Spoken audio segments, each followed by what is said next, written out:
बिस्मिल्लाहिर्रहमानिर्रहीम। अस्सलाम वालेकुम all students.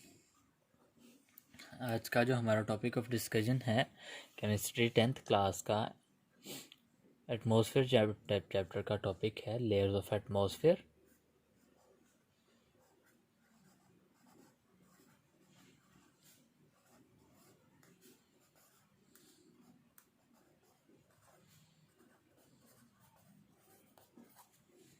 Layers of atmosphere और एटमॉस्फेयर के बारे में हम जनरल डिस्कशन कर चुके हैं पिछले लेक्चर में, पिछली वीडियो में।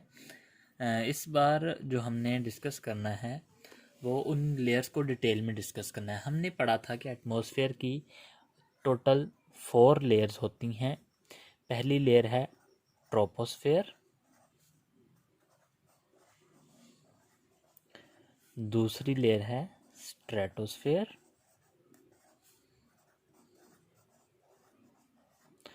तीसरी लेयर है मीजोस्फेयर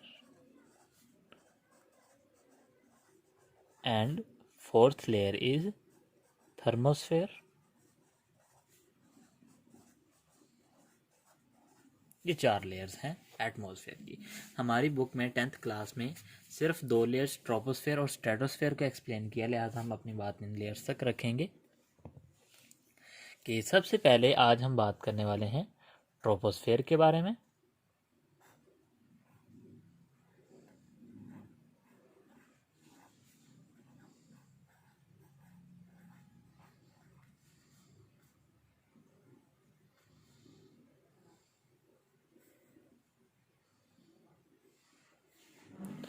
ट्रोपोस्फेयर जो है हमने पढ़ा था कि अर्थ की फर्स्ट एटमॉस्फेरिक लेयर है जो कि ज़मीन की सरफेस से शुरू होती है और ऊपर तकरीबन 12 किलोमीटर तक जाती है, 0 to 12 किलोमीटर्स। एक हमने इसकी रेंज पढ़ी थी, दूसरा हमने इसमें पढ़ा था कि इसमें टेम्परेचर लेयर में जैसे जैसे हम ऊपर जाएंगे टेम्परेचर डिक्रीज होता जाएगा। टेम्परेचर जो एवरेज होता है अर्थ का वो 17 डिग्री सेल्सियस होता है, और जैसे ही हम इस एटमॉस्फेयर में ऊपर की जानिब जाते हैं तो टेम्परेचर जो है वो एट लास्ट -58 डिग्री सेल्सियस तक चला जाता है और इसके बाद से फिर से बढ़ना शुरू हो जाता है।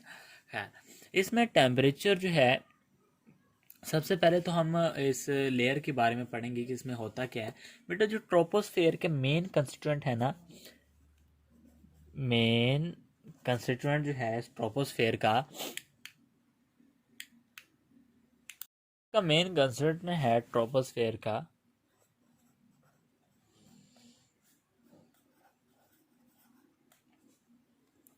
वो हैं 2 गैसेस जो कि हैं नाइट्रोजन गैस इज N2। याद रखें बेटा, नाइट्रोजन गैस हमेशा N2 की फॉर्म में होती है, ये मोनोटॉमिक फॉर्म में नहीं हो सकती। अब जब भी आप नाइट्रोजन गैस लिखेंगे तो वो N2 ही होती है। और इसी तरह oxygen gas is the second most constant. Oxygen gas भी हमेशा O2 की फॉर्म में होता है, सिंगल O की फॉर्म में नहीं होती। ये दोनों गैसेस जो हैं ये एटमॉस्फेयर का अबाउट 99% बनाती हैं, ठीक है। बाकी 1% बाकी गैसेस हैं, argon, carbon dioxide and other gases हैं। देखिए यहाँ पर एक बात कि कार्बन डाइऑक्साइड और water vapours H2O vapours, carbon dioxide gas और H2O वेपर्स जो हैं वो इस लेयर में पाए जाते हैं। हालांकि ये इनकी जो कंसंट्रेशन हम कहें ना कि इनकी मकदार के ये कितने से होते हैं, तो वो तकरीबन नेग्लिजिबल है। नेग्लिजिबल यानी कि इतनी कम है कि हम उसको कह सकते हैं कि तकरीबन ना होने के बराबर है, लेकिन इसका रोल बहुत इंपॉर्टेंट है। हालांकि है ये बहुत कम, 99% तो वो 2 ही गैसेज हैं, आप बाकी अंदाज़ा लगा सकते हैं कि ये बहुत कम है, लेकिन इनका बहुत इंपॉर्टेंट रोल है। इंपॉर्टेंट रोल इनका क्या है बेटा? Important role in the maintaining temperature. ये हमारी अर्थ सरफेस का टेम्परेचर मेंटेन करती हैं। मेंटेनिंग टेम्परेचर ये मेंटेन करती है। असल में ये करते क्या है, देखिए अर्थ की सरफेस है, फॉर एग्जांपल ये अर्थ की सरफेस है, इसके ऊपर ये गैसेज जो हैं वो मौजूद हैं, एक पतली सी लेयर बनाए हुए। फॉर एग्जांपल इतने एरिए में ये फर्ज ही बना रहा हूँ, carbon dioxide and water vapours. सूरज से, सन से जो रेडिएशन ज़मीन की तरफ आती हैं इस तरह से, वो होती हैं यूवी रेस। यूवी मतलब अल्ट्रा वायलेट, जिसके बारे में आप पहले क्लासेस में पढ़ चुके हैं, अल्ट्रा वायलेट रेडिएशंस। ये सरफेस क्या करती है कि उन रेडिएशंस को अपने अंदर से बिल्कुल गुजरने देती है, वो अंदर आती हैं और ज़मीन तक आ जाती हैं, ठीक है। और अल्ट्रा वायलेट तो पीछे फिल्टर हो जाती हैं, ज़्यादा रेज जो ज़मीन तक पहुंचती है वो लाइट रेज ही होती हैं, जो विजिबल लाइट हमें नज़र आती हैं वो हमारी ज़मीन तक आती हैं। ज़मीन से जब वो टकराती हैं तो वो वापस रिफ्लेक्ट बैक होती हैं। जब वो रिफ्लेक्ट बैक होती हैं ना, फिर उनको हम नाम देते हैं इंफ्रारेड रेडिएशंस। इंफ्रारेड, जिसको हम शॉर्ट फॉर्म में IR रेडिएशन कहते हैं। तो ये वो IR रेडिएशन जो होती हैं वो जब ज़मीन की इस सरफेस से, इस लेयर से बाहर निकलने की कोशिश करती हैं तो ये कार्बन डाइऑक्साइड और जो वाटर वेपर हैं उसको गुजरने नहीं देते, बल्कि उसको अपने अंदर एब्जॉर्ब करते रहते हैं और या फिर उसको वापस भेज देते हैं इस तरह से, ठीक है।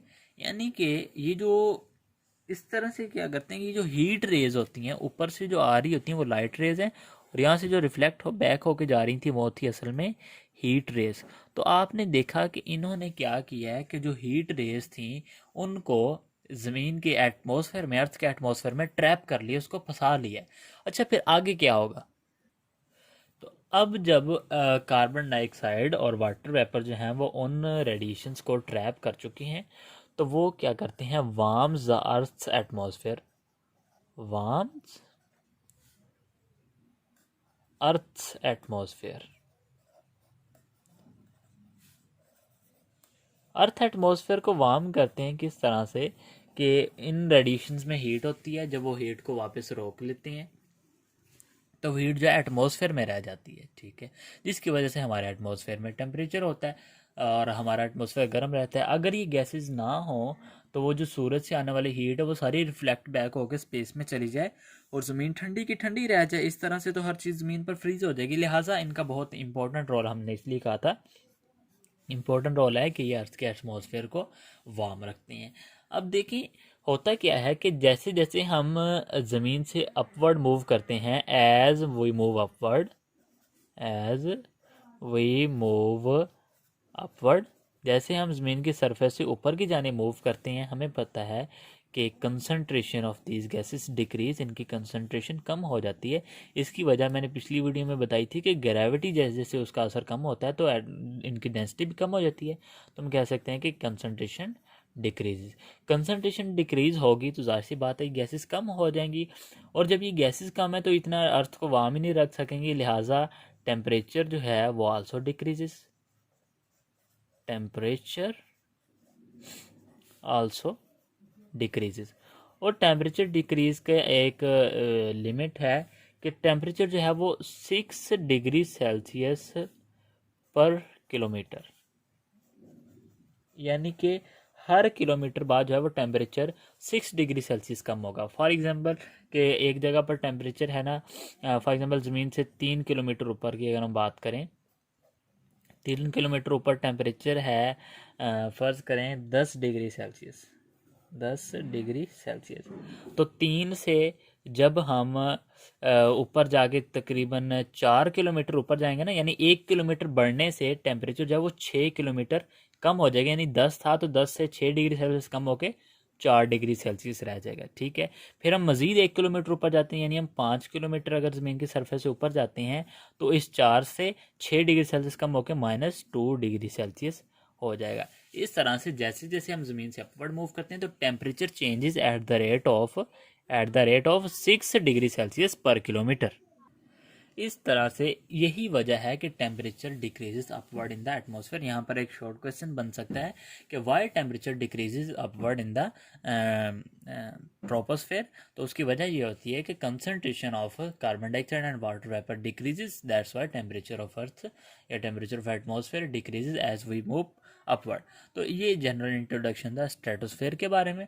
उसके बाद हमारे पास अगली लेयर है वो है, सॉरी, ट्रोपोस्फेयर का हमने पढ़ लिया। अगली लेयर है, अगली लेयर जो है हमारे पास वो स्ट्रेटोस्फेयर है।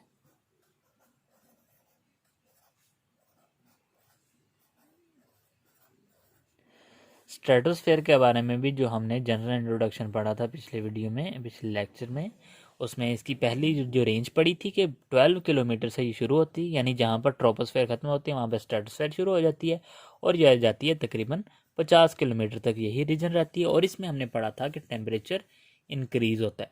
पहली में टेम्परेचर डिक्रीज हुआ था, इसमें टेम्परेचर दोबारा इंक्रीज होगा और -58 से इंक्रीज होना शुरू हो जाएगा डिग्री सेल्सियस से, और बढ़ते बढ़ते 2 डिग्री सेल्सियस तक जो है वो टेम्परेचर बढ़ेगा, यानी कि इंक्रीज हो जाएगा टेम्परेचर। अब इसका हम पढ़ेंगे पहले। तो इसमें होता क्या है जिस वजह से टेम्परेचर जो है वो इंक्रीज होता है। बेटा जो स्ट्रेटोस्फेयर जो है, इसमें जो मेन गैस है वो है ओजोन गैस। ओजोन गैस के बारे में भी आप पिछली क्लासेस में पढ़ चुकी हैं। ओजोन गैस होती है O3। ऑक्सीजन गैस होती है O2, उसमें 2 एटम होते हैं ऑक्सीजन के, ऑक्सीजन गैस में। और ओजोन गैस होती है O3, यानी इसमें ऑक्सीजन के 3 एटम्स होते हैं। एलोट्रोपिक फॉर्म्स हैं जो कि आप आगे हिस्सा पढ़ेंगे। तो ओजोन गैस जो है वो O3, ये मेनली मौजूद होती है स्ट्रेटोस्फेयर में। ये करती क्या है कि स्ट्रेटोस्फेयर की 3 लेयर्स होती हैं। एक होती है लोअर रीजन, लोअर लेयर, फिर आ जाती है मिड लेयर, और फिर उसके बाद आती है अपर लेयर।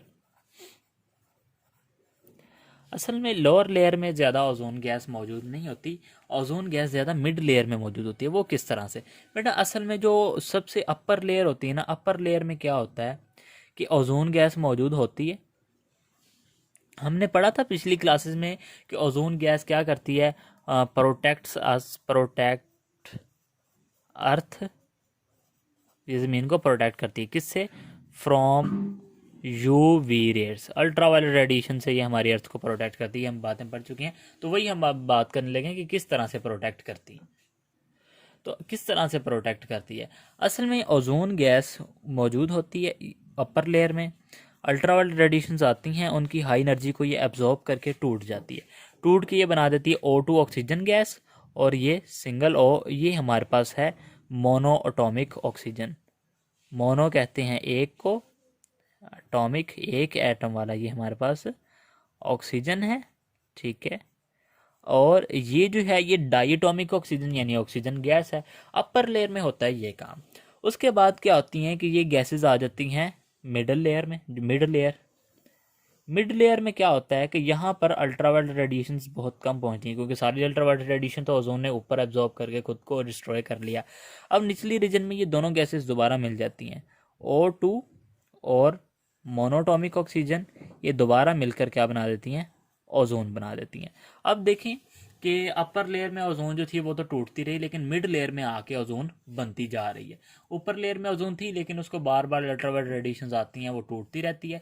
लेकिन मिड लेयर में अल्ट्रावायलेट रेडिएशन पहुंचती नहीं है, लिहाजा यहाँ पर जो ओजोन बनती है ये स्टेबल रहती है यहाँ पर।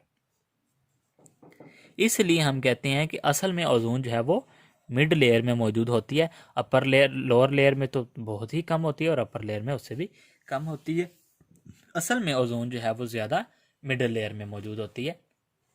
और देखें ये जो रिएक्शन हुआ है ना, जिसमें मोनोटॉमिक और डाइएटॉमिक ऑक्सीजन यानी ऑक्सीजन गैस और मोनोटॉमिक ऑक्सीजन मिले हैं, ये रिएक्शन हम देखते हैं अगले पेज पर। ये जो रिएक्शन हुआ था यहाँ पर मैं दोबारा बना लेता हूँ कि डाइएटॉमिक ऑक्सीजन यानी ऑक्सीजन गैस मोनोटॉमिक ऑक्सीजन से मिली और O3 ओजोन तो बना दी। लेकिन बेटा ये जो रिएक्शन हुआ है ना, जिसमें डाइएटॉमिक ऑक्सीजन मोनोटॉमिक ऑक्सीजन से मिला है, ये रिएक्शन है एक्सोथर्मिक। एक्सोथर्मिक रिएक्शन वो होता है जिसमें हमें हीट मिले, एक्सोमीन आउट, ठीक है, थर्मिन हीट। तो जिसमें हीट इवॉल्व हो, हीट इवॉल्व हो यानी हीट खारिज हो, जिसका हम उर्दू में कह सकते हैं, तो उस रिएक्शन को हम कहते हैं एक्सोथर्मिक। तो जब डाइएटॉमिक ऑक्सीजन और मोनोटॉमिक ऑक्सीजन आपस में मिलती हैं, तो इसमें जो है वो हीट जो है वो इवॉल्व होती है, जिसकी वजह से ज़ाहिर सी बात है टेम्परेचर इंक्रीज हो जाता है, टेम्परेचर इंक्रीज। देखिए हमने पढ़ा था ना स्ट्रेटोस्फेयर में टेम्परेचर इंक्रीज होता है, तो why temperature increase in atmosphere in the stratosphere, तो ओजोन गैस या formation of ozone gas in the mid layer of stratosphere is responsible for increase of temperature. मैं यहाँ पे लिख देता हूँ जी कि ये मैंने लिख दिया है कि formation of ozone gas in the mid of stratosphere is responsible for increasing temperature in this region, कि इस रीजन में असल में क्या होता है कि ओजोन गैस बन रही होती है जिस वजह से इसका टेम्परेचर इंक्रीज होता है। बाकी गैसेज भी इस लेयर में होती है लेकिन वो कम होती है, लेकिन जो मेन गैस है इस लेयर की जिसका फंक्शन मेन है, फंक्शन के लिहाज से जो मेन गैस है वो यहाँ पर ओजोन ही है। तो हमारे इस टॉपिक में बस इतनी सी बातें थी। ये लॉन्ग क्वेश्चन आ सकते हैं लेयर्स ऑफ एटमॉस्फेयर, तो उसमें आप ये दोनों बताएंगे। और इसी तरह से ये खैर इसमें हमने ये भी पढ़ लिया कि ये किस तरह से हमारी अर्थ को यूवी रेज से प्रोटेक्ट करती हैं, कि एब्जॉर्ब कर लेती हैं यूवी रेज को, ठीक है। They absorb UV rays, absorb UV rays and break itself, break down, और ये खुद टूट जाती हैं। और जब ये खुद टूट जाती हैं तो फिर जो है वो अल्ट्रावायलेट रेडिएशन ऊपर ही जो है वो ख़त्म रह जाती हैं, और नीचे हम तक जो है वो लाइट रेडिएशन आ सकते हैं। अगर ओजोन गैस ना हो उसके बहुत सारे नुकसानात हो सकते हैं, किस वजह से ओजोन ख़राब होती है, उसके नुकसानात क्या होते हैं, और इसके अलावा इसके सारे इफ़ेक्ट्स, ये सारे हम अगला टॉपिक हमारा इसी चैप्टर में है एंड में ओजोन डिप्लेशन, उसमें हम डिस्कस करेंगे। आज जो हमने टॉपिक पढ़ा इस हवाले से कोई कन्फ्यूजन है, कोई क्वेश्चन है या और कोई सवाल है तो आप पूछ सकते हैं। अल्लाह हाफिज़।